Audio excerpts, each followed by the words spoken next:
Buenas tardes, mi nombre es Hilario Martínez, soy estudiante de la Universidad Autónoma de Chiriquí, de la Facultad de Medicina, de la Escuela de Emergencias Médicas. Hoy voy a estarle hablando de lo que es la evaluación del paciente médico o paciente enfermo,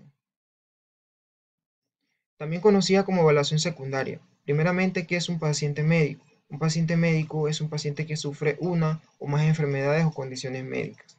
La clave para pasar de la evaluación primaria a la evaluación secundaria es la reconsideración del mecanismo de lesión, así como la queja del paciente. Si existe un mecanismo de lesión o una lesión real, se realizará una evaluación secundaria, por ejemplo, en un caso de que sea un paciente traumatizado. En los pacientes con trauma, a menudo hay muchos signos externos de trauma o lesión, pero esto no es así en un paciente con una afección médica. Muchas veces pueden estar ocultos. Entonces, la fuente de información más importante sobre la condición de un paciente médico o enfermo es la que el paciente nos puede decir o nos puede proporcionar.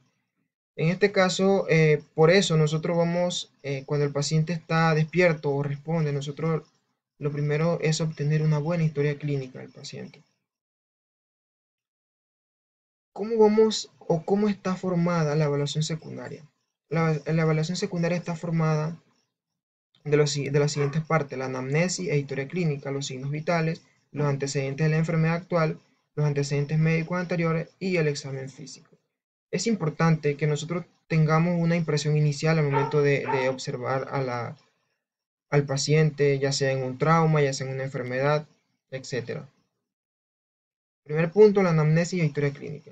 Aquí vamos a obtener lo que son los datos personales como el nombre, la edad, le preguntamos si dispone de un seguro médico y vamos a evaluar lo que son las circunstancias en las que ocurrió el evento. También debemos conocer si existe algún tipo de tratamiento, le preguntamos al paciente si toma algún tratamiento y demás, y preguntarle también si el paciente tiene alguna enfermedad crónica o alergia. Algunas de las preguntas que se le puede hacer al paciente son, por ejemplo, ¿qué le pasó? ¿Cómo pasó? ¿O hace cuánto tiempo le pasó? ¿O hace cuánto tiempo le duele? ¿O hace cuánto tiempo tiene la patología? Etcétera. Como dije anteriormente, es importante desarrollar una impresión inicial. En un paciente sensible, por ejemplo, es un paciente que tiene una mayor percepción a estímulos internos y externos, y en cambio un paciente insensible es aquel que tiene poca percepción a estímulos internos y externos. Entonces, la evaluación en un paciente sensible, por ejemplo, vamos a evaluar y asegurarnos de que el paciente tenga una respiración adecuada. También vamos a revisar el pulso y la piel en busca de algunos signos de shock. En el paciente insensible, pues aquí nosotros realizamos un ABC y verificamos la vía respiratoria, realizamos una succión si es necesaria, vamos a ventilar al paciente si también lo requiere y revisamos lo que es la circulación. Entonces, los signos vitales. Los signos vitales que nosotros vamos a evaluar son los siguientes: la respiración, la frecuencia cardíaca, el color de la piel, la temperatura, condición y el llenado capilar. Por ejemplo, también vamos a evaluar lo que es la presión arterial y la saturación de oxígeno. Debemos asegurarnos de registrar todos estos datos observados para las evaluaciones de los signos vitales posteriores, para que se puedan comparar y podamos tener una referencia. 3. Antecedentes de la enfermedad actual. Aquí le vamos a realizar algunas preguntas con la siguiente mnemotecnia. Esta mnemotecnia es para que la podamos memorizar más rápido. Por ejemplo, la O, OPQRS, que es la mnemotecnia, donde la O significa el origen. Podemos preguntarle cuándo empezó el problema o qué lo causó. Por ejemplo, en la P, la provocación o la paliación, podemos preguntarle al paciente: algo lo hace sentir mejor, qué lo empeora. En cuanto a la Q, ¿qué clase de dolor? Le preguntamos al paciente cómo es el dolor, si lo puede describir, o si es constante, si es intermitente, si es opresivo o si es lacerante. En cuanto a la R, que es la región o la irradiación, podemos preguntarle al paciente dónde le duele, si el dolor se mueve a alguna parte del cuerpo o no. En cuanto a la S, es la severidad. Podemos preguntarle al paciente en una escala de 1 a 10, siendo el 1 sin dolor y el 10 el máximo del dolor, qué calificaciones le daría al dolor al paciente. Entonces, en cuanto al tiempo, que es la T, vamos a preguntarle por cuánto tiempo ha tenido el dolor, si ha sido constante, si va y viene el dolor. Entonces, los antecedentes médicos anteriores. Aquí vamos a realizarle un historial clínico en busca de algunas enfermedades previas. Podemos usar la mnemotecnia sample, que en este caso la S, que es los signos y síntomas del paciente que lo estamos observando. En cuanto a la A, que es las alergias, le preguntamos si eres alérgico a algo o no. En cuanto a la M de los medicamentos, le preguntamos qué medicamentos toma, para qué los toma. Hay otros medicamentos que debe tomar pero no los toma. Todo esto le preguntamos al paciente. En cuanto a la P de las patologías pasadas o enfermedades pasadas, aquí le preguntamos si el paciente tiene algún problema médico, si alguna vez ha tenido este problema, o le preguntamos también cuál es el médico de cabecera o quién es su doctor. En cuanto a la L, que es la última ingesta oral o lunch, le vamos a preguntar cuándo fue la última vez que comió o bebió algo y qué fue lo que comió y lo que bebió. Y en cuanto a la E de eventos que llevaron a la enfermedad, pues le podemos preguntar al paciente cómo se ha sentido hoy, si ha sentido algo fuera de lo común o no, etc. Punto 5 es el examen físico. Nosotros recordemos que debemos realizar una evaluación cefalocaudal a nuestro paciente, quiere decir de cabeza a pies. En cuanto a la cabeza, buscamos lo que es presencia de laceraciones, contusiones y evidencia de fractura. Por ejemplo, en cuanto a los ojos, evaluamos lo que es la agudeza visual, vamos a evaluar también el tamaño pupilar, ya sea anisocoria, miosis o midriasis. Y también vamos a buscar presencia de hemorragia, si hay algún tipo de trauma o alguna patología que comprometa lo que es la vista. En cuanto al cuello, vamos a verificar lo que es la distensión de la vena yugular, el enfisema subcutáneo y en algunas veces lo que es la desviación de la tráquea.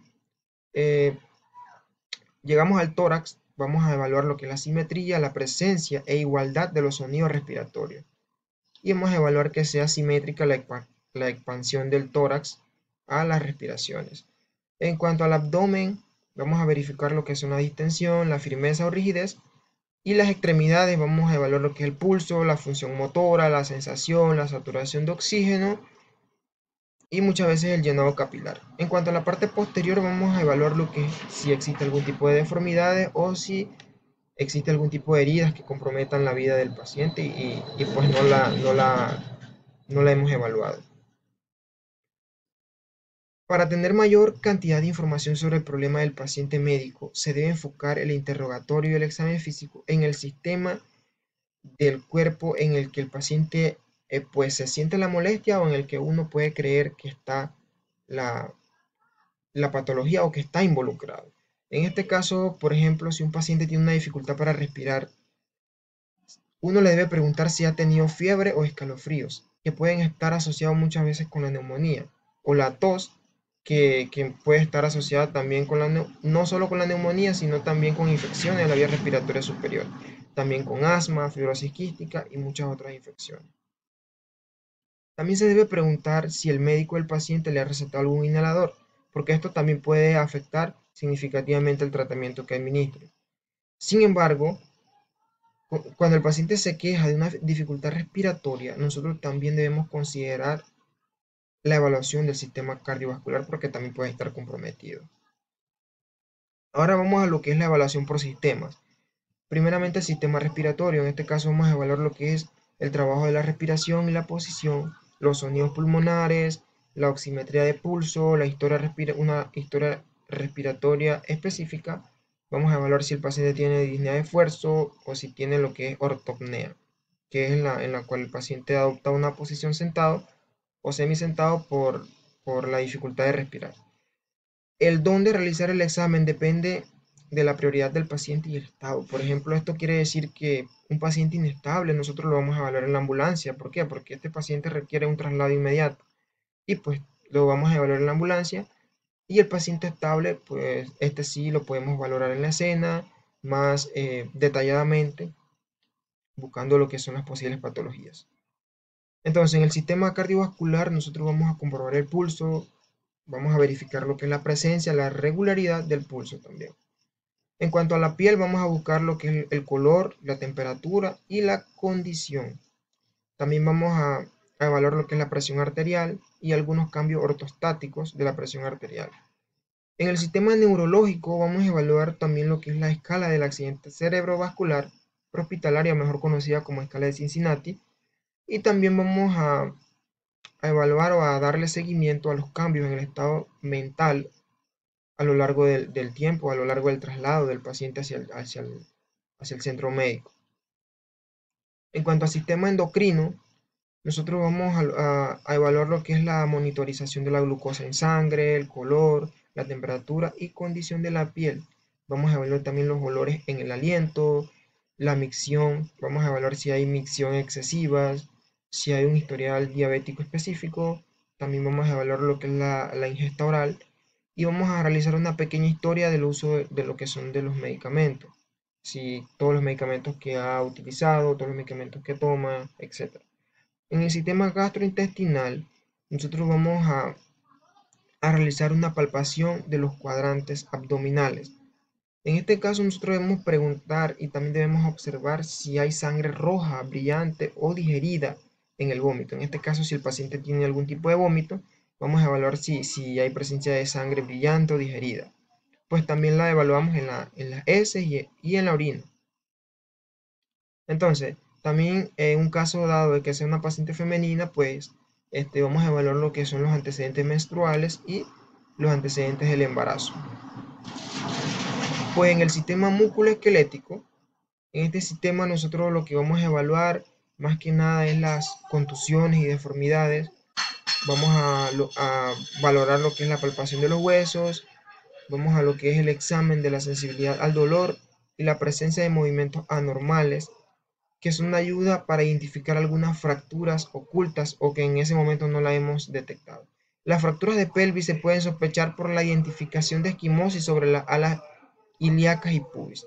El dolor a la palpación del anillo pélvico es un hallazgo importante en los pacientes que se encuentran alerta. Muchas veces los pacientes que se encuentran alerta, esto es un signo importante. En cuanto al transporte del paciente, nosotros, o al traslado, esto va a depender también del tiempo, la prioridad y el destino de lo que es el paciente. Todo esto va a ser basado en la condición del mismo paciente. Entonces, nosotros mientras trasladamos al paciente, nosotros tenemos que realizarle una revaloración. ¿Qué es una revaloración? Una revalorización es que nosotros vamos a cada 15 minutos vamos a evaluar el paciente estable. Vamos a repetir la evaluación primaria, a reevaluar la queja principal y a comprobar las intervenciones que nosotros le hemos hecho, ya sea canalizaciones, ya sea colocaciones de equipos de ventilación, etc. Entonces, en un paciente inestable, pues esto lo realizamos cada 5 minutos porque es un paciente que está más grave y está más comprometido en lo que es la vida. Obviamente también le tenemos que repetir lo que es la evaluación de los signos vitales. Entonces, en cuanto al traslado y al transporte, también nosotros debemos avisar al hospital. ¿Por qué? Porque nosotros debemos avisarle para que ellos puedan preparar lo que son los equipos especializados. Entonces nosotros le vamos a proporcionar un informe conciso. Entonces, para que se preparen, pues ya sea que nosotros llevemos pacientes con antecedentes cardíacos, con problemas cardíacos o sospechas. Podemos llevar pacientes también con infarto, dolor torácico y accidente cerebrovascular, que en este caso, pues los equipos especializados tienen que estar preparados. Así que espero que les haya gustado mucho, y muchas gracias.